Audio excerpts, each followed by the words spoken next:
महाराज श्री के श्री चरणों में अपनी प्रथम जिज्ञासा लेकर आ रही हैं श्रीमती अंगूरी जी जैन। तत्पश्चात तैयार रहेंगी श्रीमती अनीता जी चौधरी।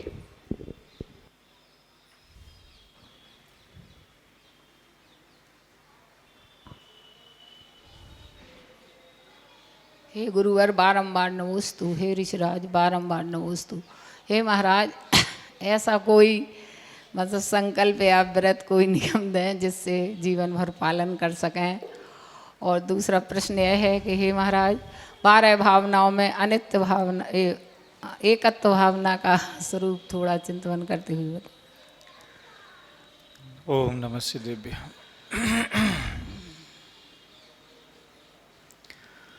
प्राय करके जो प्रचलन में आता है, लोग व्रत है, नियम है, तप है, ध्यान है, अनेक प्रकार के त्याग है, इसका संकल्प तो लेते रहते हैं अपनी अपनी अनुकूलता, स्वभाव, बुद्धि, परिस्थितियों के अनुसार। आप लोग अनेक प्रकार के नियम तो लेते रहते हैं, लेकिन कभी कभी ऐसे भी नियमों के प्रति हमारा ध्यान जाना चाहिए कि किसी एक गुण की साधना करें, किसी एक अच्छे स्वभाव को चुने और कोशिश करें कि उस स्वभाव में हम अपना पूर्ण मन वचन काया परिवर्तित करें। मैं सरल स्वभावी बनूंगा, मैं मृदुभाषी स्वभावी बनूंगा, मैं विनयवान बनूंगा, मैं मधुर वचन बोलने वाला बनूंगा, मैं नम्र, लघु, सहज, सरल मनोवृत्ति के साथ मैं दुखों को सहन करते हुए जीवन व्यतीत करने वाला बनूंगा। कोई भी व्यक्ति अपने स्वभाव के स्तर पर कोई संकल्पबद्ध कभी नहीं होता कि मैं इसी स्वभाव के साथ अपना जीवन व्यतीत करूंगा। महाराज आप बताएं तो हम संकल्प लें बराबर। आपको अपनी रुचि के अनुसार लेना होता है। प्रत्येक व्यक्ति का स्वभाव, बुद्धि, विचार, चरित्र, रुचि अलग अलग होती है और प्रत्येक व्यक्ति को अपनी प्रकृति को जानते हुए कि अपनी स्वयं की प्रकृति क्या है, तप करने की प्रकृति है, ध्यान करने की प्रकृति है, अध्ययन करने की प्रकृति है, कठोर साधना करने की प्रकृति है। तो गुरु नहीं बता सकते सारी चीज़ें, कुछ चीज़ों का निर्णय हमें स्वयं ही करना होता है। ये तो सब कर चुके महाराज जी, सिर्फ मृदु भाषा बस यही हो जाए, मृदु वाणी बस यही गुस्सा आता बस। ठीक है, आप 1-5 साल का समय लो और 5 साल में आप कोशिश करो, मेहनत करो, प्रयास करो। ये अभ्यास के रूप में उसका आप लोग पालन कर सकते हो। कोई नियम नहीं लेना है इसका, लेकिन अभ्यास के रूप में आप ले सकते हो कि मैं अभ्यास करूँगा। तो अगले 1 साल तक आप कोशिश कीजिए अपनी वाणी को थोड़ा सा व्यवस्थित, सभ्य बनाने की, और सफलता मिली तो आगे संकल्प ले ले। ऐसा इसी क्रम में एकत्व भावना का थोड़ा एकत्व भावना में बस आत्म तत्व का ही चिंतन किया जाता है। जो अन्यत भावना है, ये आत्म तत्व के अलावा जो भी मेरे पास है अथवा बाहरी संसार में भरा पड़ा है, वो सब मुझसे अलग है। और एकत्व भावना में सिद्ध शुद्ध आत्म तत्व का ही वह चिंतन मनन किया जाता है। थोड़ा किसी ग्रंथ का आधार लेकर के थोड़ा बहुत उसको 12 भावनाओं का भावार्थ इतना कठिन नहीं है। आप अगर एक बार भी पढ़ लोगे कहीं भी तो वो सहज सरल भाषा है उसकी, तो आप लोग उसको समझ सकते तो है हैं। पर आप जैसे विचारक हो ऐसे विचार करना सीखना है बस। अब शंका समाधान में हम कहाँ विस्तार से बताते रहे, कभी सुबह के क्लास में ले लेंगे हम इसको एक आध बार। वैसे अनित्य 12 षोडशकर्ण भावना का प्रकरण चल रहा है तो एक आध बार ये इसका ले लेंगे। इसी क्रम में अपनी अगली जिज्ञासा लेकर आ रही हैं श्रीमती अनीता जी चौधरी। तत्पश्चात तैयार रहेंगे श्रीमान प्रवीण कुमार जी सिंघई। हे गुरुदेव, कोटि कोटि बार नमोस्तु नमोस्तु नमोस्तु। महाराज जी, हमारी जिज्ञासा ये है कि मन गुप्ती, वचन गुप्ती और काय गुप्ती क्या होती है? गुप्ती माने गोपन करना, रक्षण करना, संभाल के रखना, सुव्यवस्थित इसका संचालन करना। गुप्ती का माने होता है संभाल के रखना। जैसे कि आपने एक दीपक प्रज्वलित किया, अब दीपक जब जला दिया है, उसकी बाती में ज्योत प्रकट हो चुकी है, और आसपास हवा बहुत आने की संभावना है, तो आप लोग क्या करोगे? उसको हाथ लगा लेंगे या कुछ आजू बाजू लगा। हाँ, उसको सुरक्षित किया जाता है ताकि वह ज्योत जो है पुनः बुझे ना। इसी प्रकार बड़ी मेहनत से जो मन में गुण प्रकट किए हैं, वाणी में जो गुण प्रकट किए हैं, शरीर की इंद्रियों में श्रम करके, मेहनत करके, चिंतन करके, मनन करके, तप करके, देवाराधना, देव पूजा, अभिषेक आदि क्रिया कर्म करते करते अपने अपने मनवचन काय में जो गुण प्रकट करवाए हैं, उन गुणों को सुरक्षित रखने की विधि जो होती है उसको गुप्ती कहते हैं। जी। गोपन करना मतलब सुरक्षित रखना उसको। अच्छा। महाराज श्री आगम जैन टीकमगढ़ से पूछ रहे हैं, अपनी ऑनलाइन जिज्ञासा भेजी है, मैं उसको यहाँ पर वाचन कर रहा हूँ। तत्पश्चात आदरणीय श्री प्रवीण कुमार जी सिंघई अपना प्रश्न रखेंगे। नमोस्तु महाराज श्री, मैंने सुना है कि वैमानिक देव जो अपने इंद्र की आज्ञा का पालन करते हैं, लेकिन भवंतरक देव अर्थात भवनवासी व्यंतर ज्योतिषी में कभी कभी छोटे देव अपने से बड़े देव या अपने इंद्र की आज्ञा मानने से मना कर देते हैं, जिससे इंद्र उनकी कुछ विद्याएं छीन लेते हैं और बाद में वापस भी कर देते हैं। तो क्या यह सही बात है? अर्थात भवंतरक देवों में ऐसा क्या होता है, और यदि होता है तो वह देव किस प्रकार की आज्ञा मानने से मना कर देते हैं, और इस बारे में किस ग्रंथ में पढ़ने को मिलेगा? कृपया समाधान करें। ऐसा तो हमने कभी सुना नहीं कि कोई देवता किसी की कोई रिद्धि सिद्धि छीन लेते हैं।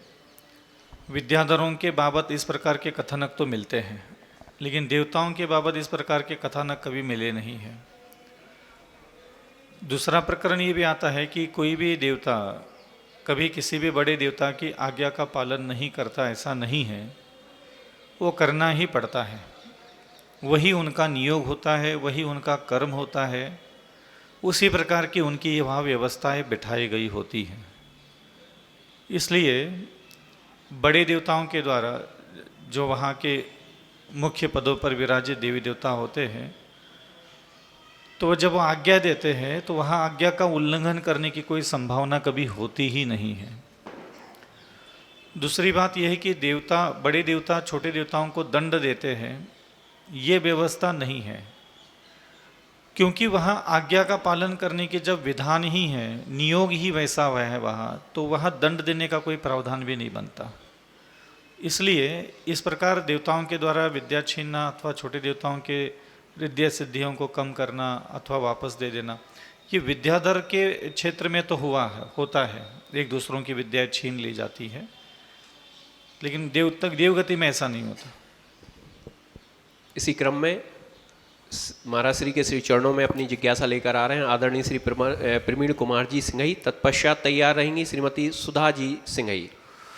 जीवन की सोच को नई दिशा प्रदान करने वाले गुरुवर के चरणों में नमोस्तु। महाराज जी, अभी तक हम अपनी मोटी बुद्धि से ये समझते हैं कि जो पॉजिटिव थिंकिंग रखता है वो सम्यक दृष्टि है, जो नेगेटिव थिंकिंग रखता है वो मिथ्या दृष्टि है। महाराज जी, ये सम्यक दृष्टि और मिथ्या दृष्टि किसको कहते हैं? अपने चिंतन से हमें बताने की कृपा करें। पॉजिटिव से मतलब क्या है मैं आज तक नहीं जानता, और नेगेटिव का मतलब भी मैं नहीं जानता। जो करने के योग्य विचार है वो सीखना चाहिए, और जो नहीं करने के योग्य विचार होते हैं उसका विरोध करना चाहिए, निरोध करना चाहिए, उसका शमन दमन करना चाहिए। सम्यक दर्शन क्या होता है? तो एक मनुष्य जिसकी बुद्धि निशंक होती, निकांक्षित होती, निर्विचिकित्सा, अमूढ़ दृष्टि, उपगोहन, स्थितिकरण, वात्सल्य और प्रभावना, ये 8 प्रकार के गुणों से सुशोभित जिसका मन होता है, जिसकी बुद्धि होती है, जिसके विचार होते हैं, जिसके अंतःकरण में इन 8 शब्दों के अनुसार ही सारा संचालन संचालित होता रहता है, वही वास्तविकता में सम्यक दृष्टि है। जो सारे तत्वों को तत्व के मूल स्वरूप में ही जानता है, उसी प्रकार उसको स्वीकार करता है, उसको सम्यक दृष्टि कहते हैं। और मिथ्या दृष्टि शब्द का क्या तात्पर्य है? तो जिस वस्तु का जैसा स्वभाव है, जैसा उसका रूप है, वो उस रूप में न मान करके किसी और रूप में उसका विश्वास करता है, उसको मिथ्या दृष्टि कहते हैं। शरीर भोगने के योग्य है, अन्न भोगने के योग्य है, धन प्राप्त करने के योग्य है, इसको प्राप्त करके हमें आनंद मनाना चाहिए, जीवन की आत्मा की सार्थकता हो गई, हमारा जीवन धन्य धन्य हो गया, जो इतना भोग हमने भोग लिए, हमें यथेच्छ मन की संतुष्टि पूर्वक हमें यह भोग मिले।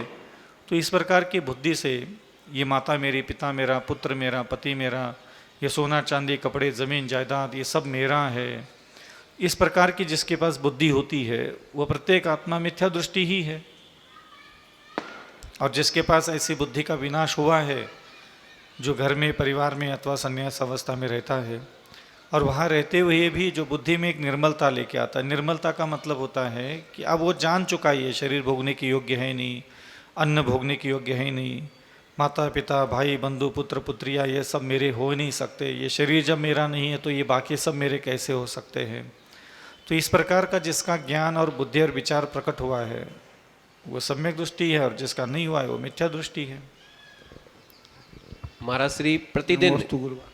कम से कम 2-3 प्रश्न जो है ऑनलाइन आते हैं, अर्थात आदिनाथ चैनल के माध्यम से प्रतिदिन लाखों श्रोता जो है चैनल के माध्यम से ज्ञान प्राप्त कर रहे हैं, और मेरे पास प्रश्न आते हैं, और यदि मैं नहीं पूछ पाता हूं किसी कारणवश, समयाभाव के कारण, तो फिर मैसेज आते हैं कि कृपया मेरा प्रश्न महाराज श्री के श्री चरणों में रखें, जिससे हम अपनी जिज्ञासा का समाधान कर सकें।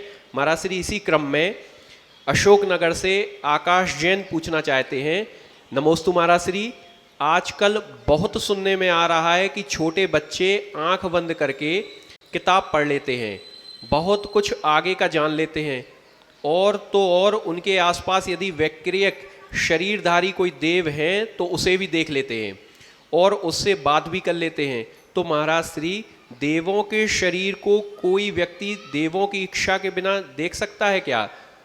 तो वे बच्चे कैसे देवों को देख लेते हैं? कृपया शंका का समाधान करें।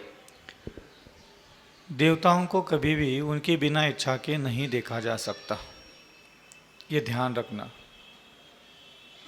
अब वहाँ वो क्या देख रहे हैं हम तो उनके दिमाग में जा कर के तो देख नहीं पाएंगे। आभास है, कल्पना है, विचार है, संस्कार है, ये बहुत ज़रूरी होता है समझना। और देवता कभी भी किसी के सामने आते हैं तो मौन नहीं रहते, वो वार्तालाप करते हैं। इसलिए कुछ चीज़ें होती तो है, क्योंकि मति ज्ञान और श्रुत ज्ञान में बहुत कुछ चमत्कृत करने की क्षमता भी विद्यमान होती है। मति ज्ञानावरण कर्म का विशिष्ट क्षयोक्षम जो सर्वोत्कृष्ट क्षयोक्षम है, और श्रुत ज्ञानावरण कर्म का जो सर्वोत्कृष्ट क्षयोक्षम है, वो पूरी की पूरी अंक विद्या अथवा अक्षर विद्या को पूरा कंठस्थ कर सकता है, पूरा उसका स्मरण रख सकता है। मति स्मृति संज्ञा चिंता विनिबोध इति नर्थांतरम, ये मति ज्ञान और श्रुत ज्ञान के कुछ भेद तत्वार सूत्र में बोले गए हैं। और आंख बंद करके किताब पढ़ना हो, चाहे अन्य प्रकार की सारी चीज़ें करना, ये कोई बहुत विशेष घटना नहीं है। थोड़ा बहुत अभ्यास अगर आप लोग भी करोगे तो ये आपके साथ भी ऐसा होना संभव है। इसलिए इंद्रियकृत जो ज्ञान है अथवा मन के द्वारा जो जाना जा सकता है, वह भी बहुत चमत्कृत करने वाला होता है। 64 प्रकार की रिद्धियाँ है, इसमें अट्टंग महानिमित्त कुशलानम होता है। मतलब आप साधना करते करते करते ऐसी स्थिति में आपकी भाव स्थिति, मन स्थिति, जितना व्यक्ति शांत होता चला जाता है, जितना बुद्धि में शांतता, कषायों में शांतता, हृदय में शांतता, विचारों में शांतता आती चली जाती है, तो ये हमारे आसपास जो पृथ्वी मंडल में जीव जंतु रह रहे हैं, इनका कुछ आभास होने लग जाता है, जो हो चुका था, जो होने वाला है, अथवा उनके शरीर के अंगोपांगों को देख करके भी हम उनके भूत भविष्य वर्तमान के कर्मों को भी जाना जा सकता है। लेकिन उस प्रकार की तरंगों के साथ आपका यह जो कनेक्शन है ये जुड़ना चाहिए। इस प्रकृति में बहुत कुछ अलौकिक है, अद्भुत है, रहस्य से भरा पड़ा है संसार है। माया जाल है, कब कहाँ किस व्यक्ति को किस प्रकार की तरंगों के साथ कौन सी उपलब्धि प्राप्त हो हम कह नहीं सकते। ये संसार एक अचंभित करने की घटनाओं से भरा पड़ा है, इसलिए सब कुछ संभव है। लेकिन थोड़ा सा इस विषय में हम मौन रहेंगे कि अगर कोई व्यक्ति ऐसे आंख बंद करके बैठा है और कोई व्यक्ति कह रहा है कि मैं देवताओं को देख रहा हूँ, तो ये संभव नहीं होता। तो इस प्रकार की कोई कल्पना करे तो वो थोड़ा सा भ्रामकता है या फिर उसके ऐसे संस्कार है, ऐसा माना जा सकता है। क्योंकि क्यों खड़े रहेंगे देवता आकर के किसी के पास? क्या आप साधक हो? क्या आप तपस्वी हो? आंख बंद करके आप बैठे हो इसलिए देवता दिखने लग जाएंगे क्या? तो ये सब कुछ थोड़ा बहुत आता है, होता है ऐसा कभी कभी। इसी क्रम में महाराज श्री के श्री चरणों में अपनी अगली जिज्ञासा लेकर आ रही हैं श्रीमती सुधा जी सिंघई। तत्पश्चात तैयार रहेंगे जिज्ञासु मना श्रीमान अजय कुमार जी सिंघई। महाराज जी को कोटि सा नमस्तु, सभी को जय जनक। महाराज जी, मेरा प्रश्न है कि हम अपने को गुणवान और शिक्षित कैसे बनाएं? रोज सुबह तो वही बता रहे हैं माता, हम जब तक आप बहुत अच्छे चिंतक नहीं बनेंगे तब तक आप अच्छे गुणवान और अच्छे स्वभाव के व्यक्ति बन नहीं सकते। दो प्रकार की साधना होती है। एक होता है आचरण करने वाली साधना, जिसमें अनेक प्रकार की क्रियाओं को सुव्यवस्थित तरीके से पूर्ण किया जाता है। उठना, बैठना, बोलना, चलना, अन्य अनेक प्रकार के स्वभाव के मनुष्यों के बीच में रहते हुए भी अपने मन को और अपनी वाणी को, अपनी चक्षु इंद्रियों को शांत, सरल, सहज रखना। अलग अलग स्वभाव, अलग अलग बुद्धि, अलग अलग विचार, अलग अलग नीयत के लोग हैं हमारे आसपास, और उन सभी मनुष्यों के साथ ही हम अपना जीवन गुजारना होता है। और उन सारे अलग प्रकृति के लोगों के बीच में रहते हुए भी जो व्यक्ति अपनी आत्मा के हित के लिए शांत रहता है, कोमल स्वभाव के साथ अनेक प्रकार के दुखों को सहन करते हुए वह जीवन की यात्रा व्यतीत करता है, तो ऑटोमेटिक उसका जो स्वभाव है वह शोभा देने वाला बन जाता है। और रही बात एक अच्छा स्वभाव का व्यक्ति बनना, ये आपके आचरण के द्वारा तो संभव है, लेकिन गुणवान बनने के लिए आपका आचरण पर्याप्त नहीं है। वहाँ आपको चिंतन करने की आदत होना चाहिए। एक व्यक्ति अपनी बुद्धि को, अपने हृदय को, अपनी वाणी को, अपने जीवन के अंतःकरण के सारी जितनी भी मलिन भावनाएं, मलिन विचार होते हैं, उसको सिर्फ चिंतन करके ही नष्ट कर सकता है। हम लोगों को बार बार ये कहा जाता है मंत्र की कितनी शक्ति है, स्तोत्र की कितनी शक्ति है, भगवान की कितनी शक्ति है, शास्त्र की कितनी शक्ति है, गुरु के पास कितनी शक्ति है, लेकिन आपको कभी ये नहीं पता कि आपके मन के पास कितनी अद्भुत, अलौकिक और असंभव को संभव करने वाली शक्तियाँ विद्यमान बैठी हैं। आपके मन के अंदर ही वह शक्ति है कि जो 8 कर्म को क्षण मात्र में भस्म कर सकती है। और उन सारी मन की जो शक्तियाँ हमारे पास बैठी है, उन शक्तियों में से एक बहुत अद्भुत अलौकिक जो शक्ति है मन के अंदर, वो है चिंतन करने की शक्ति, विचार करने की शक्ति। और कोई भी व्यक्ति, मुझे नहीं लगता वर्तमान समय में जितने भी लोग धार्मिक क्रिया, कर्म, आचरण करते हैं, वो कभी चिंतन करने के लिए बैठते होंगे, मुझे नहीं लगता। चिंतन एक ऐसी साधना है जो क्षण मात्र में ही आपके चित्त के अंदर के सारी मलिनताओं को नष्ट करने के लिए मदद करता है। चिंतन का मतलब होता है अकेले ही बात करते रहना। किसी एक विषय को ले लिया, किसी एक टॉपिक को ले लिया, किसी एक शब्द को ले लिया, किसी एक अक्षर को ले लिया, किसी एक प्रसंग को ले लिया, और उसी के बारे में पुनः पुनः पुनः पुनः अनेक प्रकार के अनेक अंगों से, अनेक तरीकों से उसकी विवेचना करने लगे, तो वो चिंतन कहलाता है। और इस दिशा में चिंतन करना कि जिसमें वो दुर्गुण हमारा नष्ट हो और वो सद्गुण हमें प्राप्त हो। और अगर मैं आपको कहूँ कि आप अहिंसा धर्म का पालन करो, तो मुझे विश्वास है कि आप कर लोगे। लेकिन मैं आपको कहूँ कि आप अहिंसा धर्म का चिंतन करो, तो आप 2 मिनट भी चिंतन नहीं कर पाओगे। समझ में आ रहा है? आदिनाथ भगवान अहिंसा धर्म का पालन करते करते केवल ज्ञान प्राप्त कर लिया, क्या अहिंसा धर्म का चिंतन करते करते केवल ज्ञान प्राप्त कर लिया? हाँ? केवल ज्ञान किससे मिला? और जब वो आहार चर्या के लिए जाते थे तब हाँ?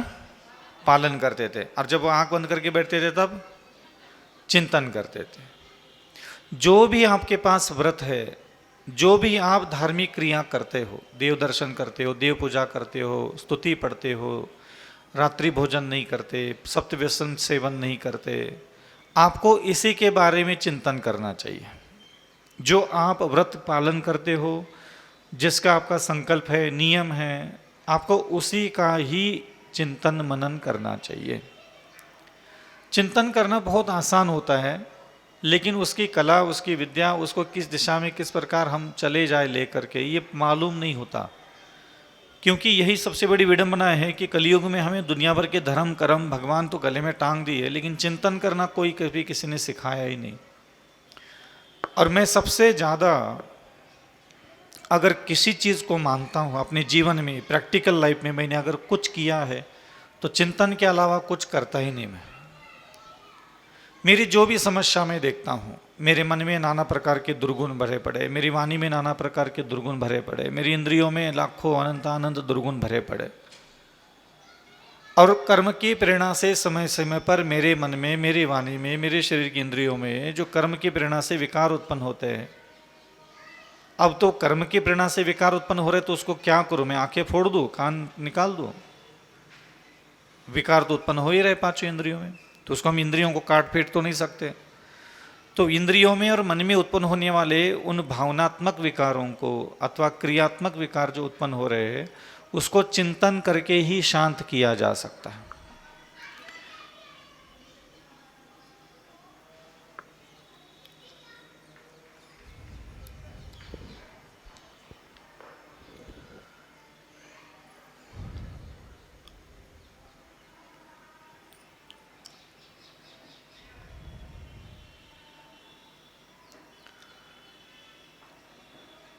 कोई भी व्यक्ति ले लो और आप प्रैक्टिकल करके देख लो, आप किसी भी शब्द पर कितना चिंतन कर सकते हो।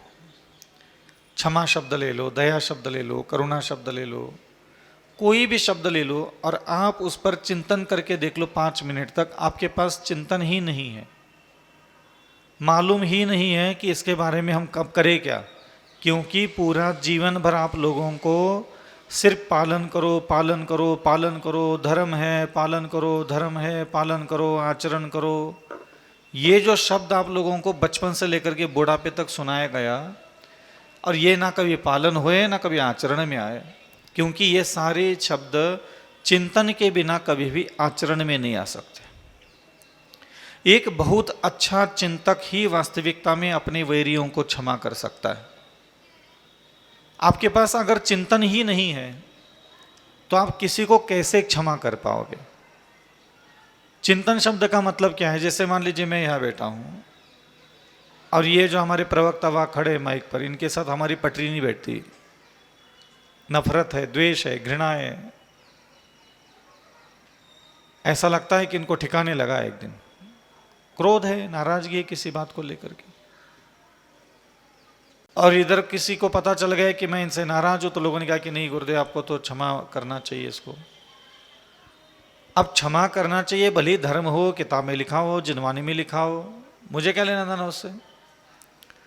अब किसी एक व्यक्ति को उसके अपराध हुई होने के बाद अथवा उसका निरपराध होने के बाद भी मेरे मन उसको लोग क्षमा करने के लिए तैयार नहीं है, लेकिन मैं मेरे मन को वो क्षमा करने के लिए तैयार करना चाहता हूँ। इसके लिए एक बहुत उत्कृष्ट क्वालिटी का चिंतन चाहिए। अब मैं ये चिंतन करता हूँ कि है विचल सागर, भले ही उन्होंने गलती की, अपराध किया, अनेक प्रकार के दुष्टकर्म किए आपके साथ, अनेक प्रकार का भद्दा व्यवहार किया, ठीक है कोई बात नहीं, लेकिन बेटा आप तो मुनि हो, आप मुनि हो तो आपको करना चाहिए, आपको थोड़ा बड़प्पन रखना चाहिए, आप ऐसे नाराज नहीं रह सकते। वो तो गृहस्थ है, अज्ञानी है, उसको देवगुरु शास्त्र का सानिध्य नहीं मिला, उसने अभ्यास नहीं किया, वो जिनेंद्र भगवान की आज्ञा का पालन करने में रुचि भी नहीं रखते। आपने तो अविचल सागर महाराज शास्त्र पढ़े, गुरु मिले, भगवान की भक्ति आपने की है, आप तो क्षमा गुण के धारक हो, आपको इस प्रकार का वैर भाव, घृणा का भाव, नफरत का भाव, द्वेष का भाव किसी के लिए नहीं रखना चाहिए अविचल सागर, ठीक नहीं है। अविचल सागर हो सकता है पूर्व जन्म का कोई तुम्हारा कर्म उनके साथ वैसा होगा, कोई पूर्व जन्मों में तुमने उसको गाली दी होगी, निंदा की होगी, आलोचना की होगी, इसलिए अविचल सागर इस जन्म में उसके इस प्रकार के आपको देख करके विचार उत्पन्न हुए। लेकिन नहीं अविचल सागर, आपको करना चाहिए। देखो अविचल सागर ऐसा नहीं करते, थोड़ा मान जाओ, अपनी आत्मा का हित भी करना है आपको। बात ये नहीं बेटा कि उसकी गलती हो गई, बात यह है कि तुम्हें भी तो मोक्ष जाना है। अब उसने बड़ी गलती की होगी, अपराध किया होगा, खोटा काम किया होगा, निंदा की होगी, तुम्हारी आलोचना की होगी, तुम्हारी बात सही है, तुम्हारी बात बिल्कुल सही है। अब बताओ ऐसा अगर मान लो तो वो बात सही भी है और तुम उससे नाराज होकर बैठ जाओगे, वैर भाव रखोगे, बदला लेने की कोशिश करोगे, तो एक बात बताओ, तुम्हारा मोक्ष मिलेगा क्या? तुम्हारी आत्मा की मुक्ति मिलेगी क्या? तुम्हारा तो मोक्ष जाना तब तक लेट हो जाओगे ना। काहे को लेट हो रहे हैं अविचल सागर मोक्ष जाने के लिए? कर लो, छोड़ दो, ये संसारी जीव है, तुम तो क्षमा कर लो, अपने 8 कर्म काट लो, तुम तो सिद्धालय में जाओ।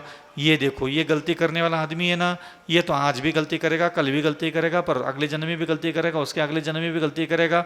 जब तक इसको भी कोई गुरु ना मिले, शास्त्र ना मिले, सम्यक ज्ञान ना मिले, ये भी सारे लोगों को जब तक क्षमा ना करे, तब तक इसको भी मुक्ति नहीं मिलने वाली। इसलिए अविचल सागर, अपनी आत्मा का कल्याण करना चाहते हो, अपने हृदय में किसी वैरी को नहीं रखना चाहते हो, तो उनको क्षमा करो। समझ में आया अविचल सागर? ठीक है। तो मैंने क्या किया, चिंतन मनन करके मैंने मेरे ही मन को मनवाया। अब मनवाने में तो मैं असफल हूं, और बस किसी के कहने से, किसी के मानने वाले से जाके क्षमा कर लो भैया, तो वो अंदर से हृदय थोड़ी तैयार है, वो चेतना थोड़ी तैयार है। उस चेतना को कुछ बोध ही उत्पन्न नहीं हुआ है अभी, बस वो आदत से पड़ गई, उत्तम क्षमा भैया, क्षमा क्षमा। वो अंदर अग्नि धधक रही है अभी भी, अभी जैसे गोबर के कंडे की अग्नि अंदर छुपी रहती है और ऊपर से राख ढकी रहती है, ऐसे ही हम एक दूसरों को अंदर तो अग्नि प्रज्वलित रखते हैं और ऊपर से क्षमा क्षमा क्षमा क्षमा क्षमा क्षमा। अंदर वो अग्नि, थोड़ा सा किसी ने फूंक मार लिया, फिर वो अग्नि बाहर निकल जाती है। तो ऐसा वह अंतःकरण में भी हमारे क्रोधाग्नि और वैर के भाव जागृत ना बचे रहे, इसलिए उस बीज को नष्ट करने के लिए, उस राख के अंदर की उस अग्नित्व को भी शांत करने के लिए हमें चिंतन की आवश्यकता होती है, हमें मनवाने की आवश्यकता होती है। आप कुछ ऐसा विचार करो, कुछ आप ऐसा सोचो कि आपका ही मन मान जाए क्षमा करने के लिए, दया करने के लिए, करुणा करने के लिए, विनय करने के लिए। तो आप अपने मन को नाना प्रकार की कहानियां सुनाइए। आपको पता है ये कहानियों का क्या तात्पर्य था? मैं कभी भी किसी को कहानी नहीं सुनाता। आपने कभी इस कहानी सुना नहीं कभी किसी की, उसी की पूरी कहानी सुन नहीं। ये सारी कहानियां कभी मंच पर बैठ करके दूसरों को सुनाने के लिए नहीं, ये सारी कहानियां मैं खुद ही खुद को सुनाता हूं। अभी 10-15 दिन पहले मैंने खुद को कम से कम 2-4 घंटे बैठा था। रात में खुद को आम होता डरता ही नहीं, नींद आती नहीं है, तो मैंने खुद ही खुद को मैना सुंदरी की कहानी सुना दी। कहानियां जो तीर्थंकरों के द्वारा शास्त्रों में लिखी गई है, वो कोई पढ़ करके दूसरों को देने के लिए, पढ़ करके सुनाने के लिए नहीं लिखी गई थी। वो लिखी इसलिए गई थी ताकि मैं उसको एक बार पढ़ लूँ और पढ़ करके अकेले में बैठ करके खुद ही खुद को सुना दूँ। अविचल सागर जी के मन को उस कहानी के माध्यम से बहुत कुछ सीखने को मिलता है। कौन थी मैना सुंदरी, क्या करती थी अविचल सागर, तो मैं बैठा रहता और कहानियां बड़बड़ाता रहता अपने हिसाब से, अपने चिंतन से, अपने मनन से, अपनी बुद्धि से। हाँ यार, अविचल सागर एक बहुत बड़ा राज्य था। उस राज्य के बाहर, गांव के बाहर बहुत सारे खेत खलिहान थे, पहाड़ थे, नदी थे, नाले थे। उन नालों में से बहुत झरने से पानी आता था, पहाड़ों के झरनों से, तो नालों में से पानी बहता हुआ जाता था। उन झरनों के किनारे जो खेतियाँ थी, वो झरने के पानी से ही सिंचा जाता था और उसमें किसान अपनी फसल उगा करके अपने परिवार का पालन पोषण करते थे। बहुत सारे ऐसे नारियल के पेड़ थे, केले के पेड़ थे, आम के वृक्ष थे, अनार के पेड़ है, अनेक प्रकार के मसालों की खेती उस नगर के बाहर होती है। सारी सब्जियां, सारे फल फूल वृक्ष, उन्हीं सारे आसपास के छोटे छोटे झरनों से किसान लोग पानी सिंच करके अपने राज्य में सारे लोगों की उधर निर्वाह के लिए वहाँ वो सब खेती करते थे। और जो नगर था, उस नगर में जो गौर गरीब लोग थे, जो गायों को पालने वाले लोग थे, वो उस गांव के बाहर आकर के मैदानों में, पहाड़ों की छोटी छोटी टेकड़ियों पर अपनी सैकड़ों हजारों गायों को वो हरी भरी घास चरने के लिए छोड़ देते थे। जो ग्वाला थे, जो गायों को चरवाहा बोलते जिसको, वो कुछ लोग बच्चे गाय की पीठ पर बैठे हैं, कोई गाय की पूंछ पकड़ करके खींच रहा है, कोई गाय की सींग खींच रहा है, कोई गायों की पीठ पर हाथ फेर रहा है। तो ऐसे बालक जो है अविचल सागर वहाँ बैठ करके गायों के साथ मौज मस्ती कर रहे। कुछ बगले भी है जो गायों के पीठ पर बैठ करके उनके छोटे छोटे छोटे सूक्ष्म जीव जंतुओं को चुन चुन करके खा रहे, वहाँ बैठे।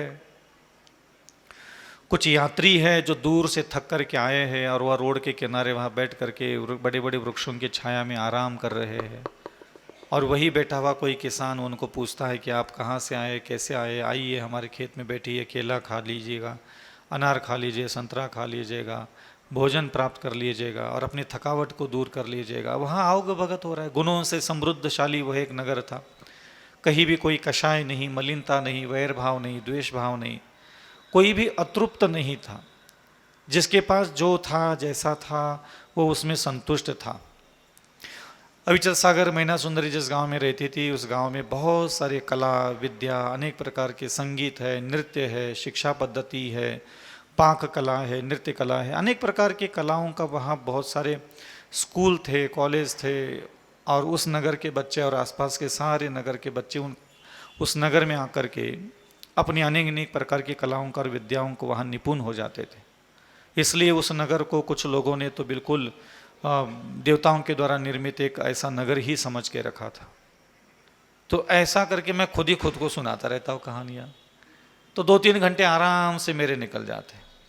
फिर पहले गांव के बाहर का वर्णन, गांव के अंदर का वर्णन, गांव के अंदर नाई कितने, चमार कितने, हरिजन कितने, वैश्य कितने, बनिया कितने, दुकानें किसकी किसकी थी, गांव में व्यापार कैसा होता था, आसपास के लोग कितने व्यापार के लिए आते थे, सारे लोग धन कमा लेते थे, फिर वो सारा धन कहाँ खर्च करते थे। फिर उन नगरों में सैकड़ों की संख्या में मुनियों का आहार विहार होता था। सारे मुनियों का विहार, सारे मुनियों का आहार कराने की बुद्धि रखते थे वो सारे नगर में। फिर उसी नगर में आसपास के सारे चीज़ों का वर्णन करने के बाद फिर घुस गए राजमहल में।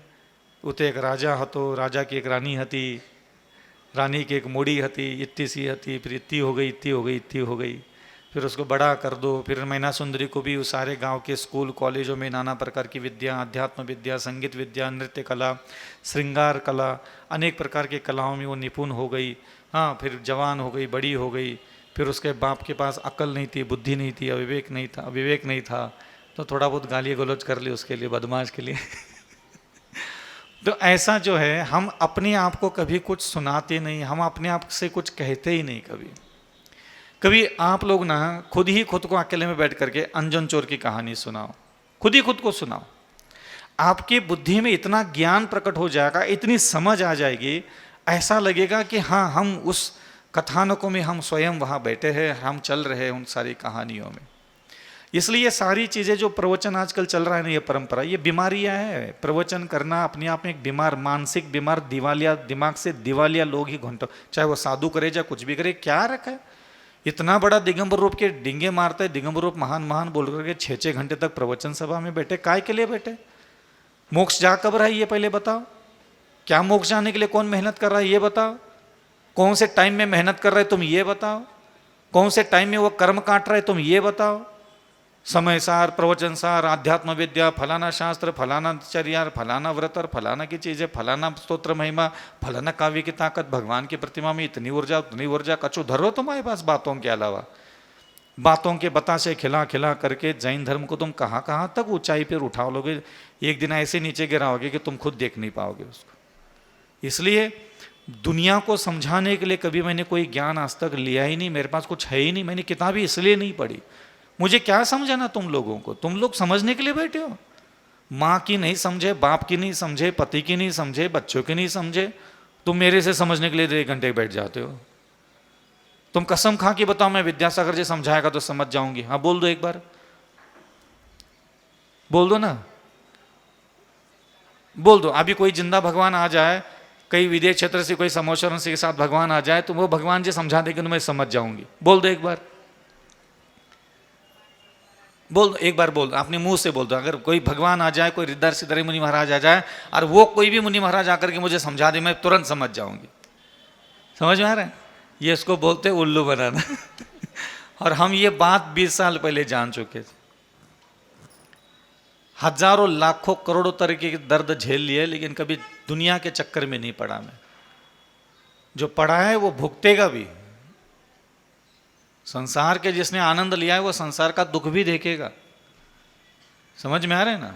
ये ध्यान रखना हमेशा। इसलिए मैं बोलने के पक्ष में कभी नहीं रहा। वो तो ललितपुर के लोग हैं, वो बिना प्रवचन के तो रोटी भी नहीं देते। बदमाश है यहाँ के सब लोग, प्रसिद्ध लोग हैं। हाँ?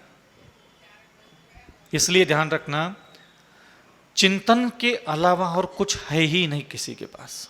आप कभी बैठा करो, कभी मैना सुंदरी कहानी पढ़ो और खुद ही खुद को खाना बनाते बनाते, बर्तन मांजते मांजते खुद ही खुद को कहानियां सुनाने लग जाओ। आपको सही में स्वभाव बदलना है, बुद्धि बदलना है, विचार बदलना है, अपने अंदर गुण प्रकट करना है ना। आप कोई भी एक कहानी पढ़ो और 1-2 दिन बाद कभी भी आपको समय मिले, वही कहानी आप खुद ही खुद को सुनाओ। कभी आपने खुद को कहानी सुनाई है? हम अपने आप को तो बहुत कहानी अच्छे से सुना लेते हैं। हमें क्या शर्म आती दूसरों को सुनाने में, पता नहीं लोग क्या समझेंगे।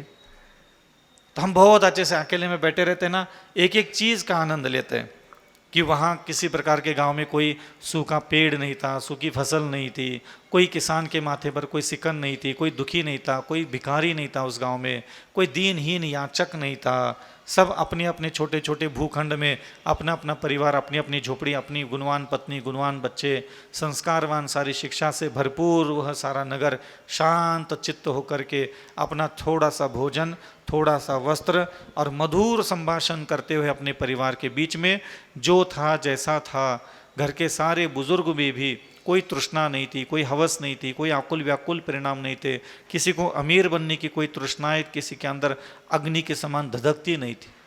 सभी लोगों का हृदय ज्ञान से भरा होने के कारण धन के प्रति, स्त्री के प्रति, पुरुष के प्रति, भोजन के प्रति, वैभवों के प्रति वहाँ कोई आकर्षण ही नहीं था।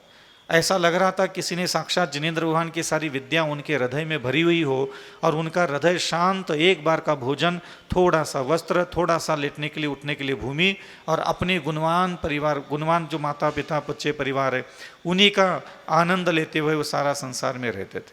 कितना अच्छा वर्णन है। तो आप कुछ अच्छा वर्णन करें, अच्छा सोचे, तो आपके अंदर जितना अच्छा सोचोगे उतना हृदय सुंदर बनेगा।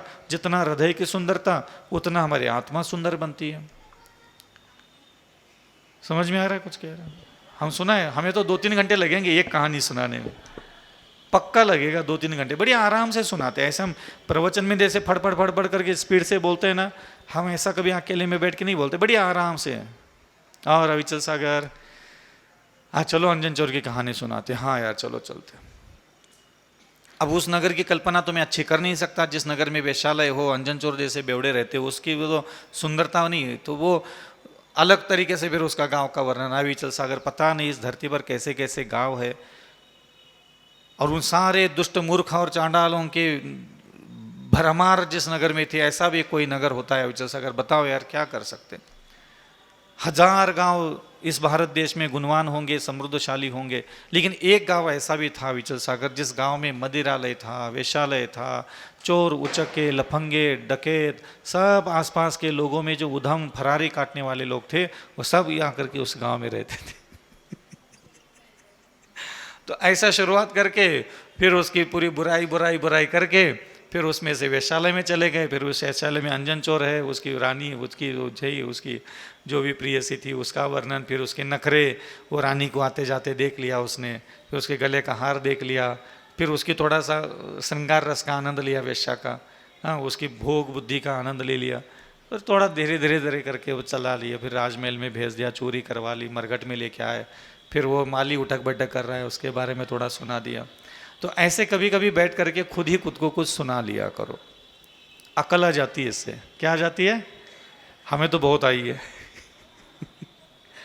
आगे, जिनके दर्शन से कटे जन्म जन्म के पाप, जिनके पूजन से मिटे भव भव के संताप, जिनका उज्ज्वल ध्यान है 3 लोक में सार, ऐसे अविचल सागर को मैं बंधु बारंबार, मैं बंधु बारंबार। ऐसे महाराज श्री के श्री चरणों में प्रतिदिन अपनी जिज्ञासा रखने वाले श्रीमान अजय कुमार जी सिंघई, तत्पश्चात तैयार रहेंगी श्रीमती चित्रा जी चाची।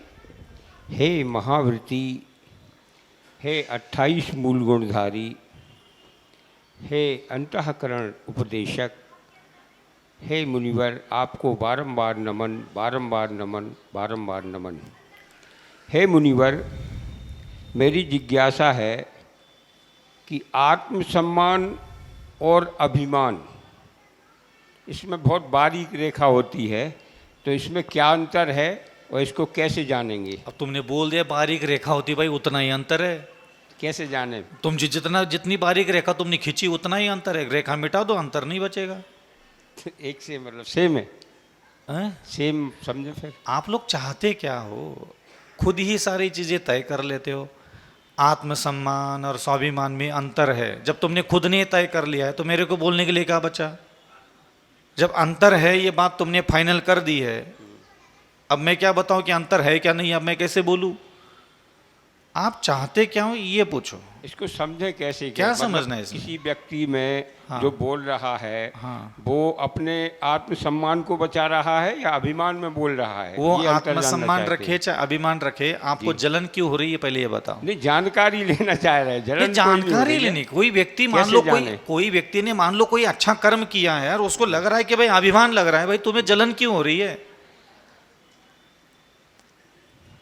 ये जितने भी हमारे गुरुदेव सुधासागर महाराज जी के सामने और जितने प्रमाण सागर जी महाराज जी प्रश्न पूछे जाते हैं, ये सब जलन वाले प्रश्न पूछे जाते हैं। महाराज जी वो मंदिर में आजकल ना वो अभिषेक करते समय कलश ऐसा पकड़ा जाता है, तुम्हें जलन क्यों हो रही है उसके कलश पकड़ने से? सारे जलस कर मतलब देखना ही नहीं आता, कुछ भी देखा तो शंका पैदा कर दी, बस ये बुराई है। तो आत्मसम्मान अभिमान एक गुण है प्रत्येक व्यक्ति के अंदर। अपने अपने सत्कर्मों का, अपने वैभव का, अपने रूप का, अपनी गुणवान पत्नी, अपने गुणवान पति, अपने गुणवान बच्चे, उनकी उपलब्धियों का सम्मान होता है, उसका हृदय गदगद भरा रहता है। इसलिए आत्मसम्मान कोई दुर्गुण नहीं है। हाँ, ये ध्यान रखना, अगर किसी का कोई माँ है और वो अपनी बच्ची को कभी सुंदर और श्रृंगार करके मान लो कहीं लेके गई और उसकी सब जगह तारीफ होने लगी, तो कितना अच्छा लगता है, उसको अभिमान लगता है कि नहीं देखो मेरी पुत्री वहां गए थे और महाराज जी ने इतनी तारीफ कर ली। महीना तो पक्का निकल जाता है, अंदर से गुदगुदी आती है। अब वो जेठानी देवरानी उसको देख रही है, ये मजली गई थी मजली सागर गई थी, वो महाराज जी ने कुछ बच्ची के साथ अच्छा आशीर्वाद दे दिया, लाड़ प्यार से थोड़ा बात कर ली, तो उसने वीडियो बन गई। अब मजली वाली आ गई, वीडियो वायरल कर दी ललितपुर में बैठ करके। फिर देख लो जेठानी देवरानी के। महाराज जी वो अभिमान करना चाहिए, महाराज जी वो ऐसा होना चाहिए। वो सारे प्रश्न कोई दूसरों के दुर्गुण दूर करने के लिए नहीं है, वो जलस। इसलिए ये आत्मसम्मान और ये अभिमान ये व्यक्ति के स्वयं की उपलब्धियों के कुछ अच्छा उपलब्ध किया है तभी तो प्रकट होता है, और हो रहा है उसका होने दो, तुम्हें कोई तकलीफ हो रही है? नहीं, महाराज जी जैसे रावण को था अहंकार, वो तो होता तो भाई उसका तो विनाश हुआ। कहीं विनाश हुआ। अरे ऐसे- मजे मार रहे हैं, बढ़िया नरक में बैठे हो, तुम्हें बड़ा तकलीफ हो रहा है, नरक में वो बैठा दर्द वो झेल रहा है, तुम्हें क्या दुख हो रहा है? बताते हैं कि मतलब वो अहंकार के कारण उसका नाश हुआ। नहीं, नाश नहीं हुआ बेटा, वो आत्मा है, आत्मा मरती नहीं है। वो कुछ समय के लिए टाइम पास करने के लिए, वहां के धरती पर सारी जगह फुल हो गई थी, तो थोड़ा सा उधर एक गड्ढा खाली था तो थोड़ा गए कुछ समय के लिए, आएंगे यहाँ आएंगे, फिर रायता फैलाएंगे, सब अच्छा होगा। चिंता क्यों कर रहे हो बेटा? ऐसा किसी का कोई विनाश नहीं होता। हम लोग भी, हमारा कहाँ विनाश हो, हम लोग भी अनंत काल नरक जाके आए हैं। हम कौन से आज महाराज बन के बैठ गए भली ज्ञान बांट रहे होंगे, हम भी अनंत बार नरक जाके आए। हमारे भी कई बार, अब तुम्हारे हिसाब से तो सत्यानाश हुआ होगा, बंटाढार हुआ होगा। तो हमारा पहली बार पिछले जन्म में हुआ था, इसका इस जन्म में हुआ होगा, सबका वही। तुम्हें भी जाना है, तुम कौन से अलग हो? देखो एक बात ध्यान रखना, मैं इसलिए घुमा रहा हूं तुम्हारी बात को, आपकी बात को, ये चीजें ज्यादा जरूरी नहीं होती। ये संसार है बेटा, यह संसार में प्रत्येक आत्मा सुखी होना चाहता है, और कभी किसी को कुछ उपलब्धि मिलती है, धन प्राप्त होता है, सम्मान प्राप्त होता है, विनय प्राप्त होता है, कुछ ऐसे दिव्यता प्राप्त होती है। कोई आ गया मेरे कमरे में बैठ गया, और मेरा मन प्रसन्न था और मैंने किसी पीठ पर हाथ रख लिया, अच्छे अच्छे शब्द बोले, और वो बेचारा किसी कारण से दुखी था, अशांत था, मान लो महीनों से उसके सामने कोई शुभ समाचार नहीं मिला था, अगल बगल से दाएं बाएं से कोई अनेक प्रकार की अशुभ घटनाएं उसके साथ हो रही थी, और अचानक मैंने उसको आशीर्वाद दे दिया, जा बेटा ठीक हो जाएगा। अब बताओ उसको कितना अभिमान लगेगा, यार आज कुछ अच्छा लगा।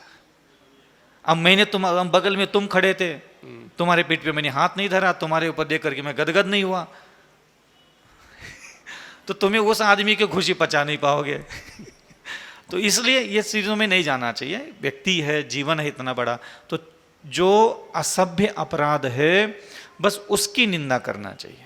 जो सभ्य अपराध होते हैं उसकी निंदा कभी नहीं करना चाहिए, ध्यान रखना। ये विवेक है, सीखने की योग्य चीजें होती है, ध्यान रखना। असभ्य अपराध क्या होता है?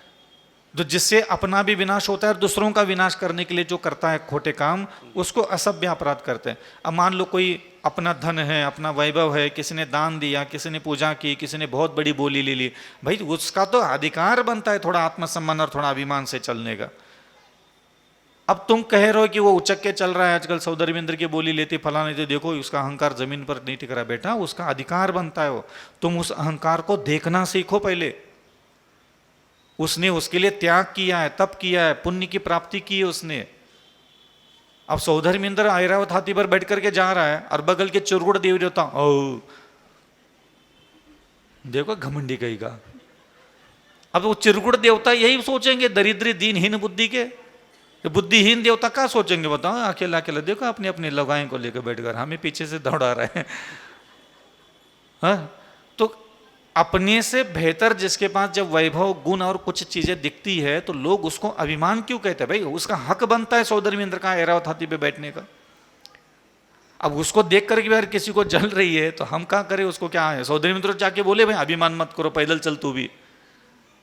हाँ? तो ये नहीं होता। जिसके पास जो वैभव है, ज्ञान का वैभव, धन का वैभव, मान सम्मान का वैभव, दान का वैभव, त्याग का वैभव, तप का वैभव, वो उतना अचक के चलेगा, उसका वो अधिकार बनता है। क्योंकि वह अपराध तो है लेकिन सभ्य अपराध है, इसको सहन किया जाना चाहिए।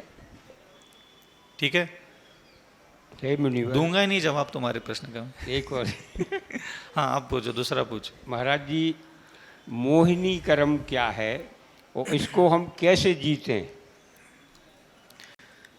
पूर्व जन्म में कुछ ऐसे हमने कर्म किए होता है। अनंत काल से हमारे पास एक कर्म है, मोहनीय कर्म। उसका काम क्या होता है? हमारे पास शरीर है, उस शरीर में 5 इंद्रियां हैं और हमारे पास एक मन है। ये 5 इंद्रियां और मन को सुखी करने की चीजों से भरा पड़ा ये संसार है। ये पूरा संसार जो आपको आंखों से दिख रहा है ना, ये जो कुछ भी दिख रहा है, ये क्या है, किन चीज़ों से भरा पड़ा है? तो इस संसार में सिर्फ उतनी चीज़ें भरी पड़ी है जो हमारे शरीर के अलग अलग अंग को सुख देने की चीज़ें भरी पड़ी है।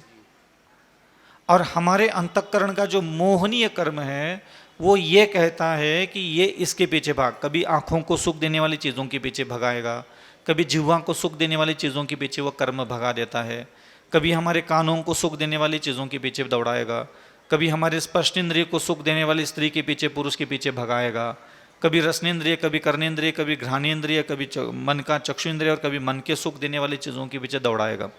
ये जो 5 इंद्रियों और मन को सुख देने वाली चीज़ों की तरफ जो आपको दौड़ा रहा है ना, उसको मोहनीय कर्म कहते हैं।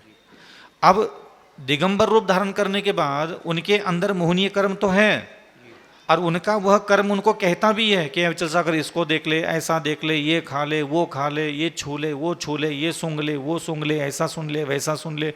वह हमारा भी मोहनीय कर्म हमें सब कहता है, लेकिन हम उसकी बात नहीं मानते। तो हम लोग धीरे धीरे धीरे निर्मोही होते चले जाते हैं। और आप लोगों का मन, आप लोगों का मोहनीय कर्म आपको जैसा जैसा इशारा करता है उस इंद्रियों को सुख देने के लिए वो प्रेरणा देता है और आप उसकी प्रेरणा लेकर के उसके पीछे दौड़ते हो। और दौड़ करके दौड़ते दौड़ते दौड़ते फिर भगवान आ जाते, फिर बीच में बोल लेते वो मोहनीय है। और अविचल सागर जी को देख के कह दिए तो निर्मोही है। क्योंकि हम अपने जो अंतःकरण में, चेतना में जो हम लोगों को जो उकसाया जाता है, जो प्रेरणा देता है हमें विषय भोगों की तरफ जाने के लिए, हम उसकी बात नहीं मानते। इसलिए जीते कैसे इससे? मतलब ये उस तरफ मना जा रहे- करो। जब भी आपका मन आपको कहे कि ये अलग अलग समय पे अलग अलग इंद्रियों के भोगने का टाइम भी होता है। जैसे सुबह 6 से लेकर के 8 बजे तक आपका मन आपको सिर्फ इतना ही कहेगा, चलो शौच के लिए चलना है, लघु शंका करना है, स्नान करना है, ये करना है, 2 4 6 चीज़ें फिक्स है उसकी। वो सुबह सुबह तुम्हें दुनिया भर के राग रंगीले दुनिया भर की चीज़ें करने के लिए नहीं कहेगा। सुबह 8 बजे से 11-12 बजे तक रसनेंद्रिय, चाय कॉफ़ी नाश्ता दुनिया भर की सब चीज़ें हल्की फुल्की, थोड़ा कपड़ा बिपड़ा, थोड़ा सेंट, थोड़ा जूते चप्पल, थोड़ा बाल श्रृंगार, ये मन बोलेगा। तो दिन जो निकलता है आपका उसका थोड़ा अध्ययन कर ले कभी। तो सुबह 6 बजे जैसे आप नींद से उठते हो ना, तो सबसे पहले आपका दिमाग आपको कहता है नहा ले, धो ले, संवर ले, साबुन सोडा तेल उपटन लघु शंका शौच क्रिया, इन्हीं चीज़ों में उलझा के रखेगा 2-2.5 घंटे। फिर ये से फुर्सत हो गए, फिर वो चाय बनी, कॉफ़ी बनी, नाश्ता बना, ये बना वो बना, या फिर मंदिर आते तो मंदिर पूजा पाठ थोड़ा बहुत कर लिया और बाहर जाते ही कुछ चाहिए। फिर रसनेंद्रिय, फिर श्रृंगार, हाव भाव, जूते चप्पल इत्र, बाल दाढ़ी मूछे सब चीज़ें, इसमें दिमाग उलझाएगा 2-3 घंटे के लिए। फिर उसके बाद आपका दुकान में जाके पहुंच जाओगे, टका तो पैसा, तो पैसे में उलझाएगा दिमाग सुबह से लेकर शाम तक। फिर वो बाकी के समय में पैसा ही पैसा नहीं होता, फिर वो रूप भी देख लेगा, पर स्त्री देख लेगा, पर पुरुष देख लेगा, दुश्मन देख लेगा, मित्र देख लेगा, सामान सुमान देख लेगा, दूसरों के दुकानों के बाहर जो सामान टंगे रहते हैं कभी कभी उन चीज़ों को देख लेगा, गाड़ी घोड़ा बंगला मकान सब देख लेगा। फिर वो मन में कल्पना कर लेता है कि हाँ ये भी चीज़ मुझे चाहिए, ये भी चीज़ मुझे चाहिए। तो इसी प्रकार वो अंतःकरण में एक नाना प्रकार की प्रेरणा अलग अलग दिन के समय में देता है। फिर दोपहर के 1 बज गए तो फिर खाने के लिए इशारा करेगा, फिर शाम को 6 बजे खाने के लिए इशारा करेगा। तो आप जब दिन का पूरा विवेचना करोगे तो आपके शरीर में जितनी इंद्रियां हैं उस प्रत्येक इंद्रियों को भोगने का टाइम भी अलग अलग है। आँखों को सुख देने का टाइम अलग है, नासिका को सुख देने का टाइम टेबल अलग है, जिह्वा को सुख देने का टाइम फिक्स है।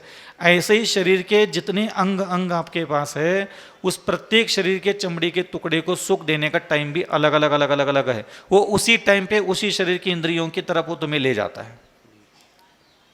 समझ में आ रहा है कुछ कह रहा हूँ? हाँ, सुबह से लेकर शाम तक, बस यहां से लेकर के यहां तक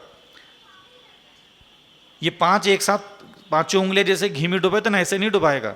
सुबह 6 से 8 बजे तक 1 उंगली, स्पर्शेंद्रिय अलग, रसनेंद्रिय अलग, कर्नेंद्रिय अलग, ये अलग, 5 इंद्रियों को अलग अलग टाइम में वो दे देता है। तो सुबह 5 बजे से लेकर के रात्रि विश्राम तक आप देख लेना, शरीर के सारे बॉडी पार्ट्स के पीछे वो तुम्हारा मन भगाता रहता है। तुम शरीर के अलग अलग अंगों को सुख देने का काम दिन भर करते रहते हो। तो प्रत्येक इंद्रिय का भोगने का टाइम भी अलग अलग है। समझ में आ गया? नमस्ते। अगली जिज्ञासा लेकर आ रही हैं स्वाध्यायी श्रीमती चित्रा जी जैन। तत्पश्चात तैयार रहेंगे मंदिर जी में उस समय भक्तांबर पढ़ने वाले जब बहुत कम लोग रहते हैं दोपहर में, ऐसे श्रीमान पवन कुमार जी जैन। महाराज जी नमोस्तु। महाराज जी हर तीर्थंकर के मतलब मोक्ष कल्याणक पे लड्डू क्यों चढ़ा जाते हैं और वो भी शक्कर के, उसका कोई लॉजिक है क्या? ये सारी जितने भी पूजन पाठ अभिषेक अथवा अन्य प्रकार की जो क्रिया होती है ना, ये प्रचलन में आती है। इनका कोई निश्चितीकरण नहीं होता कि लड्डू चढ़ाना अथवा पेड़ा चढ़ाना अथवा हरे फल चढ़ाना, सूखे फल चढ़ाना, ये सारी चीज़ें जो है मनुष्यों के बुद्धि से निर्माण की हुई है। उनका एक भाव, उनका एक विचार, तो ये परिपाटी से चला हुआ क्रियाएं मानी जाती। इसका धर्म से आगम से इससे उससे कोई लेना देना नहीं होता। आप दक्षिण में चले जाओगे तो बहुत सारे नारियल, बहुत सारे सेब फल, बहुत सारे अनार, बहुत सारी फसल अनाज सब जिनेंद्र भगवान के मोक्ष कल्याण में वहाँ चढ़ा देते हैं। इधर है ये पंडित विद्वान लोग आधे अधूरे नाटे नटोरे भटूरे, वो लड्डू चढ़ा लेते हैं। ठीक है, अब वो क्या है कि जिसके पास जितनी अक्ल होती है वो उतना ही सोचता है। अब वो लड्डू भी किसके बनते हैं? शक्कर के। ठीक है, शक्कर कहाँ बनती है? कहाँ बनती है? फैक्ट्री में। फैक्ट्री में गन्ने से बनती है क्या बाजरे से बनती है? गन्ने से बनती है। गन्ना जहाँ ट्रक उल्टी करते हैं, मतलब उल्टे मतलब वो डंप करते हैं, ट्रक जहाँ खाली किया जाता है गन्ने से, तो उसके जस्ट बाद वहाँ पेलने वाली मशीन होती है गन्ने को। वो रात में चलती है कि दिन में चलती है?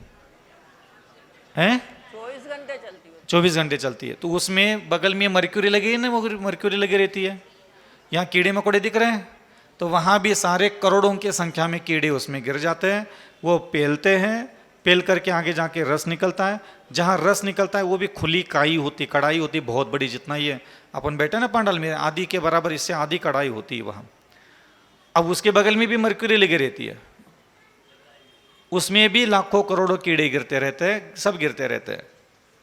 वो कीड़े गिर जाते हैं, फिर वहाँ से आगे जा करके उसको उबला जाता है। उबलते हैं, उसमें कई बार आदमी भी गिर जाता है, सांप बिच्छू नेवला बेवला जितनी भी चीज़ें कीड़े मकोड़े उस गन्ने के साथ आती है खेत से वहाँ तक, वो सब उसमें पेल करके उसका रस निकल करके उसमें घुल जाता है। ये काले कीड़े, सफ़ेद कीड़े, ये पंखिया बिंकिया सब उसमें समाहित होती है। अब वो शक्कर बनने के पहले जो रस है वो दिन में पक रहा है कि रात में पक रहा है? रात में पका हुआ भगवान को चढ़ाओगे? क्या वो शाकाहारी है?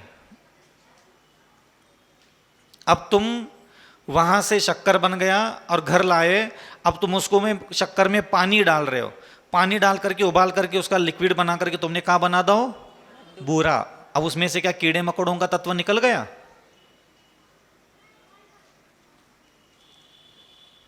निकल गया क्या? चढ़ाओ। तेरापंथी, शुद्ध तेरापंथी अमनाय से यहां पूजन पाठ होता है। श्री 1008 अभिनंदन क्षेत्र ललितपुर। महाराज हाँ। सब दूर चढ़ते हैं, आज तेरे की रे, तेरे की रे। मतलब दक्षिण अरे भारत को छोड़ तो के। भारत में नहीं, पूरे विश्व में 52 मुस्लिम देश है, सब जगह मांस खाया जाता है। इसका क्या अर्थ निकालो? तो तुम्हारी बात का मैं क्या अर्थ निकालो और मेरी बात का तुम क्या अर्थ निकालना चाहोगे? मैंने जो बोला या तो सही बोला बोलो या फिर गलत बोला बोलो। तो चढ़ाना चाहिए कि नहीं? मैं महाराज क्यों जी? बोलूं? मैं क्यों बोलूं भाई? तुम्हारे पंथ पैदा करने वाले लोगों को जाके पूछ। मैंने तो पंथ बनाया ही नहीं, मैं तो अहिंसा का उपदेश दूंगा। समझ में आ रहा है ना? ये घटना इसलिए है, हम लोग दीक्षा नहीं हुई थी, मेरे ख्याल से 15 दिन हुए थे हम लोगों को दीक्षा होकर के। तो मैं और एक प्रशंसागर महाराज जी थे उस समय, अभी वो मुनि अवस्था में नहीं है, वो महाराष्ट्र के थे और हम भी वही साउथ के थे। तो हम वो आकर के जब भी मैं कहीं बैठता तो वो मेरे बगल में आके बैठ जाते थे। वो बोलते ना कि थोड़ा सा असर पड़ता है तो जब भी वो मैं कहीं भी बैठा था वो आकर बैठा, और मेरा मौन था उस समय, बोलता भी नहीं था, अभी मौन ही लिया था नया। तो वो बैठे बैठे अब उनको क्या है कि वो ज़्यादा हिंदी वो भी ज़्यादा बोल नहीं पाते थे, तो बगल में आकर के मेरे साथ कुछ भी बतियाते रहते थे। मैं हाँ हूँ करके गर्दन हिला करके टाल देता था। तो हुआ क्या कि मैंने दीक्षा के जस्ट पहले दिन या दूसरे दिन ही गुड़ और शक्कर का त्याग किया था, और मूलाचार में कुछ ऐसा प्रकरण निकला तो वो मुझे चिढ़ाने लगे, और छोड़ ले शक्कर, और छोड़ ले, हाँ ये कर ले वो कर ले, बड़ा तपस्वी बन रहा, ऐसा कुछ ताना मार रहे थे। तो मैंने वहाँ पेन रखा था, मैंने उनको सीधा सा इतना बोला कि देख भाई, तू कितना भी खा ले गुड़ और शक्कर, तुम मुझे सिर्फ इतना बता उसकी प्रोसेस कैसी है मुझे बता। तो उन्होंने मुझे बोलना चालू किया। वो इतनी जोर से एकदम लाइन निकल, पहले तो धीरे धीरे बोल रहे थे, आचार्य को सुनाई नहीं दे रहा था। तो कुछ ऐसा हुआ कि उन्होंने थोड़ा सा गुनगुना, तो आचार्य ने ऐसे देख लिया भाई कौन बोल रहा है, तो बोले क्या क्या बात चल रही है। तो उन्होंने वो सारी बातें उठ ली कि अविचल सागर महाराज जी कह रहे कि ये शक्कर बनाने की प्रोसेस कैसी, बताओ। मैं बता रहा था, मैंने कहा बताओ। तो उन्होंने सारी बातें सुना दी। तो जैसे ही सुना दी, आचार्य ने किताब बंद कर दी, बैठ गए, बोले सारे संघों का आदेश दो कि आज के बाद संघ में कोई भी शक्कर, और जिसको शक्कर लेना है गुड़ लेना है वो हाथ से बनी हुई, जहाँ ये आजकल जबलपुर में करेली में चालू हो गया ना, सौले का गुड़, सौले का गुड़, सौले का शक्कर, सौले की खड़शरी, ये परंपरा तब से चालू हो गई। इसलिए आप लोग कहते हो कि हम प्रासुक शुद्ध तेरापंथी आमना है, अब ले आओ तेरापंथी आमना है, लाओ तुम्हारे पंडितों को जिन्होंने पंथ बनाया है। तो हम कैसे कहे कि चढ़ाओ क्या नहीं चढ़ाओ? मैं क्यों कहूं? जिन्होंने पंथ बनाया उनको जाके पूछ। मैंने तो नहीं बनाया जो मैं हाँ या ना बोलूं। मैं पंगा नहीं लेना, ललितपुर वाले लोगों से कौन पंगा लेगा? अभी 2 घंटे में खटिया खड़ी कर दे महाराजों की। तो हम नहीं बना, हमारा काम है ज्ञान दान देना, हमने दे दिया। हाँ, तो इसलिए हम कैसे कहें कि लड्डू चढ़ाए कि नहीं चढ़ाए, लड्डू किसके होते किसके नहीं होते, आप जानो ना, आपका काम है, आपका कर्तव्य, आप विवेक रखिए। हाँ, शक्कर बनने की प्रोसेस, जब रात में खाना पक रहा है और उसमें नाना प्रकार के जीव जंतुओं का कोई शोधन भी नहीं हुआ है, तो मैं कैसे उसको शुद्ध बोलूं बताओ। और वही शक्कर तुम बुरा बना रहे हो, तो बुरा बनाने के बाद उसमें से क्या निकला तुम ये बताओ। एक सुई की बराबर भी उसमें से कोई चीज अलग हो गई क्या जब बुरा बनाते समय? वो चीज वही की वही है ना, घटपट कर लिया बस खाली। पहले बेसन की पाउडर था, उसमें थोड़ा सा दूध मिला दिया तो बस बेसन का भजिया बन गई। और भजिया बनाने से क्या हो गया? वो बेसन में जो कीड़े मकोड़े घुल गए थे वो तो भजिया में भी उतर गए ना। नहीं नहीं, वो तो आटे का भजिया बन गया बस खाली। तो अरे आटे का भजिया बनाओगे तो आटे में ही तो घुल गया था सारे जीव जंतुओं के कलेवर। तो आप जानो, आपका काम जाने, ठीक है। इसी क्रम में महाराज श्री के श्री चरणों में अपनी अंतिम जिज्ञासा लेकर आ रहे हैं श्रीमान पवन कुमार जी जैन। मुनिवर के चरणों में त्रैवार नमोस्तु नमोस्तु नमोस्तु। हे मुनिवर, बड़े पुण्य के उदय से हमें शिखर जी जाने का अवसर मिल रहा है, जिसमें हम चाहते हैं कि उनकी वंदना करते समय हम किन किन सावधानियों का ध्यान में रखें, जिससे ऊपर आ जाओ, अच्छे से बता देंगे। जरूर महाराज, नमोस्तु महाराज। हाँ, एक आध कोई और हो तो देख लो। महाराज श्री ऑनलाइन जिज्ञासाएं बराबर प्राप्त हो रही हैं, चूँकि साक्षात जो लोग बैठे रहते हैं उनकी जिज्ञासाएं रहती हैं, इसलिए उनको ले लेते हैं। लेकिन चूँकि अभी नाम नहीं है, इसलिए एक ऑनलाइन जिज्ञासा है कि नरक गति का मुख्य कारण क्या है, अंतरंग परिग्रह कि बाह्य परिग्रह? अंतरंग परिग्रह ही नरक गति का कारण होता है। बाहर से कोई परिग्रह कभी होता नहीं, वो वैभव होता है, वो पुण्य का फल होता है। हम उसको परिग्रह क्यों कहें? बाहरी परिग्रह जब कहा जाता है, जब कोई विकृत मानसिकता का व्यक्ति होता है और वह व्यक्ति जब धन दौलत के प्रति कंजूस का भाव रखता है ना, तब उसको हम भले ही कह दे।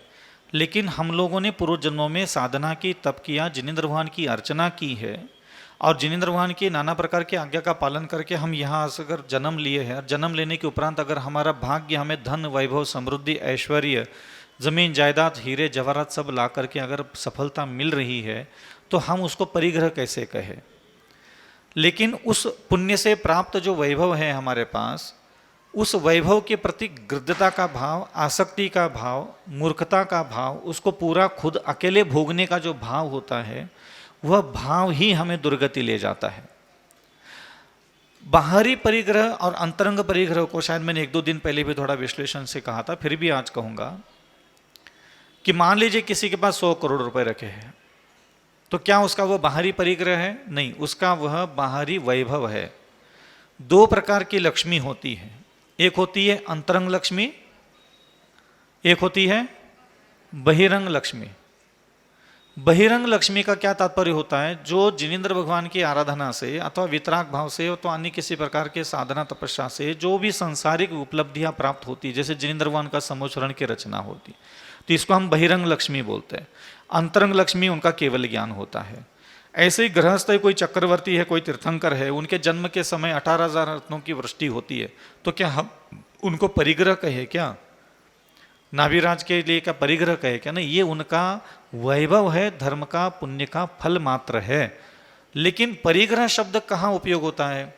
जो प्राप्त वैभव है पुण्य कर्म के उदय से, उस वैभव को देख करके उसकी बुद्धि में मूढ़ता के ख्याल आते हैं।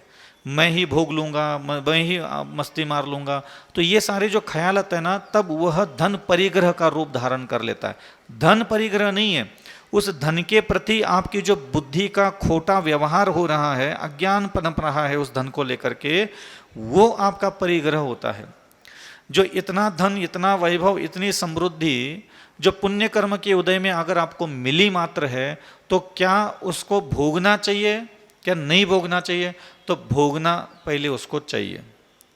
कालांतर में जितनी राशि आपके पास बचेगी, उसका दूसरा उपयोग है सिर्फ इस सृष्टि में जिनका कर्म साथ नहीं दे रहा है, भाग्य साथ नहीं दे रहा है, भगवान साथ नहीं दे रहा है, देवता जिसका साथ नहीं देते, जिसके कर्मों ने भी साथ देना छोड़ दिया है, ऐसे दुखित, व्यथित, अनाश्रित, असहाय जो पशु पक्षी मनुष्य है, इन पर उपकार करने मात्र के लिए आपको यह सारा धन वैभव समृद्धि दिया गया है।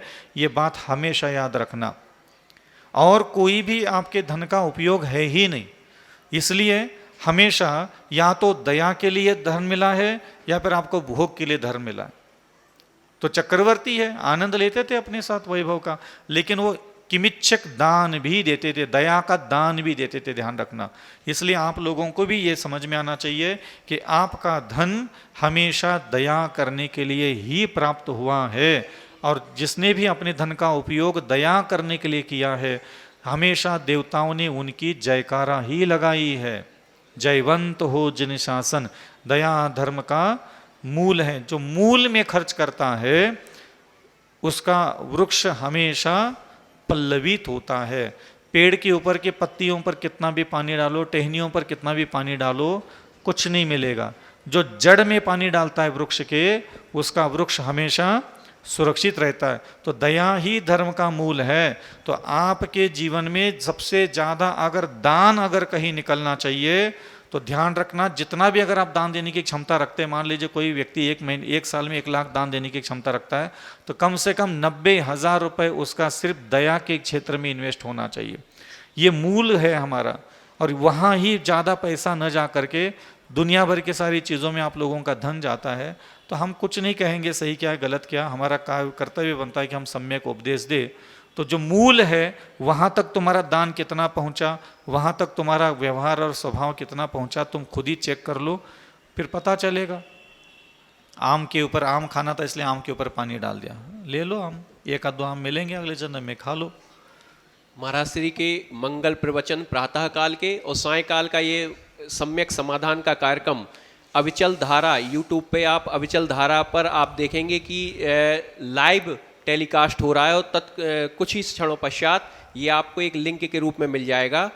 इस लिंक को आप लोग शेयर करिए जिससे अधिकाधिक लोग इससे लाभान्वित हो सकें, और इसको सब्सक्राइब भी करिए जिससे ज़्यादा से ज़्यादा इसके व्यूवर्स बन सकें। आदिनाथ चैनल पे ये महाराज श्री के सम्यक समाधान का कार्यक्रम भी चलता है, और निश्चित रूप से हमारे पास प्रतिदिन 10 से 15 जिज्ञासाएं आती हैं, लेकिन कुछ जिज्ञासाओं को ही महाराज श्री के श्री चरणों में रख पाते हैं, और जो सुन रहे हैं उनकी जिज्ञासा आज महाराज श्री के श्री चरणों में नहीं रख पाए हैं। इस क्षमा प्रार्थना के साथ कि कल आपकी जिज्ञासाएं महाराज श्री के श्री चरणों में अवश्य रखेंगे। बोलिए देवादिदेव 1008 श्री अभिनंदन नाथ भगवान की, आचार्य गुरुवर श्री विद्यासागर जी महामुनिराज की, नवाचार्य श्री समय सागर जी महामुनिराज की, निर्यापक संत सुधा सागर जी महामुनिराज की। बोलिए साक्षात विराजमान दया क्षमा मूर्ति के प्रतिपादक अविचल सागर जी महामुनिराज की। समस्त मुनि संघ